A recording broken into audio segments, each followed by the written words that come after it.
After the implementation of a crime prevention initiative, it is then important to evaluate that initiative.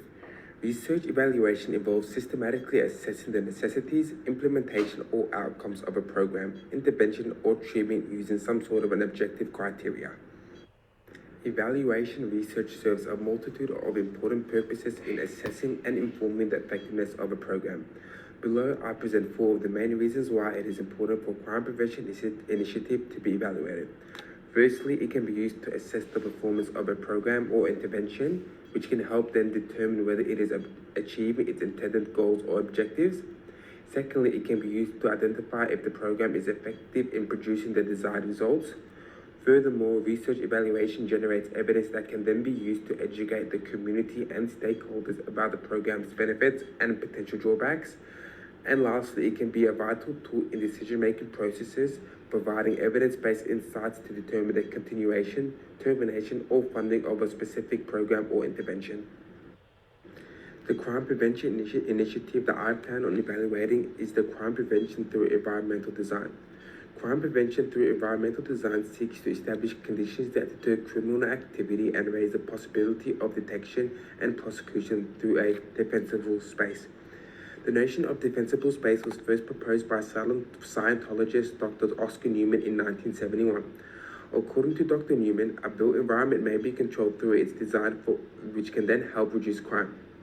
Dr. Newman contends that those who have a sense of control and ownership over an area are more inclined to assume accountability for preserving its security and space. Defensible space suggests a model which inhibits crime by creating a physical expression of a social fabric which defends itself. Defensible space has four components according to Dr. Newman. Number one, territoriality. Number two, natural surveillance. Number three, image. And number four, Mailu. Crime prevention through environmental design then provides four defenses that reinforce these ideas. Firstly, access control, which is the capacity to control who enters and exits a space, granting only authorized individuals access. Number two, target hardening, which is the implementing things to make it harder for criminals to commit crimes.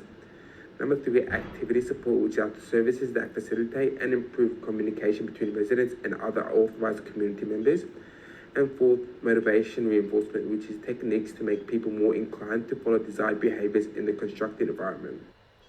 The type of evaluation that I use is a summative evaluation plan. Summative evaluation research plan is fundamentally concerned with providing a conclusive assessment of the effectiveness and impact of a program after its conclusion. It serves as a pivotal tool for decision makers, offering insight into whether the initiative has achieved its intended goals and whether it should be utilized, continued, or terminated. At its core, summative evaluation research seeks to answer overarching questions about the success or failure of a program by examining outcomes, outputs, and overall performance against predetermined criteria or objectives.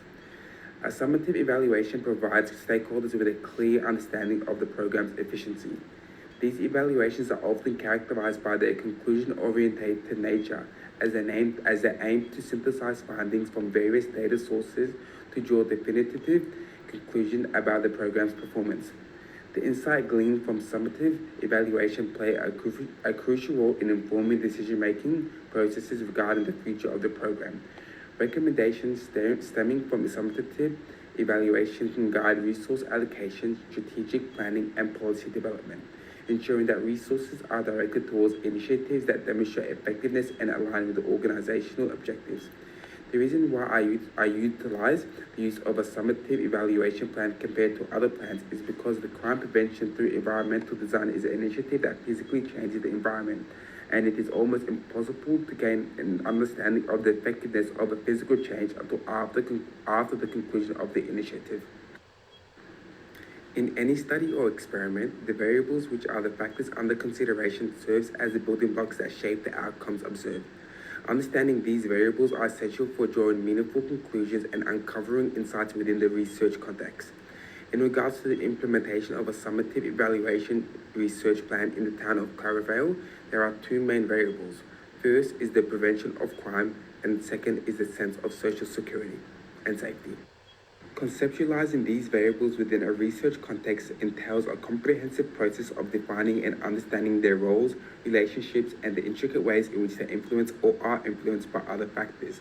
This conceptualization is fundamental for framing research questions, designing methodologies, and interpreting findings effectively.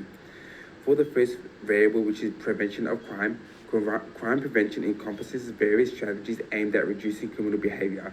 Understanding its components such as situational interventions and social programs is crucial.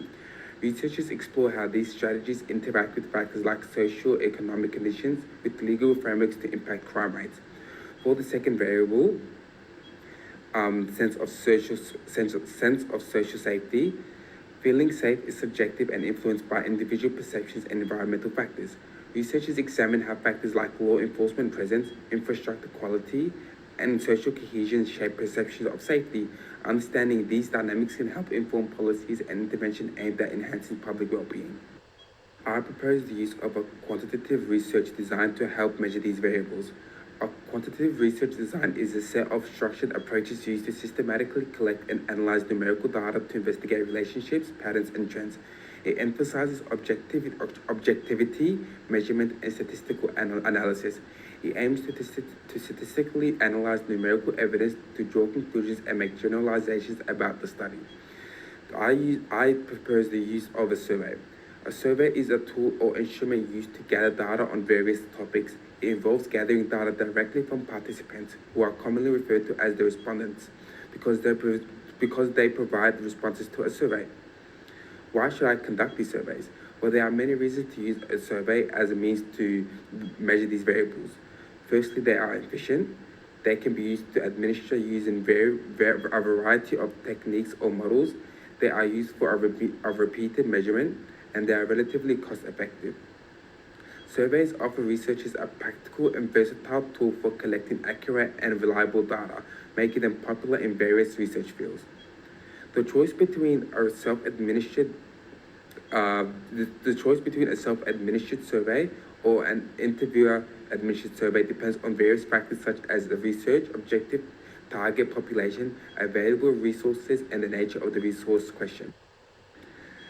The way I propose to gather the data to complete the evaluation is through an interviewer-administered survey. An interviewer-administered survey involves direct interaction between the researcher and the survey participant. In this approach, the researcher asks the questions to the participant and records their responses.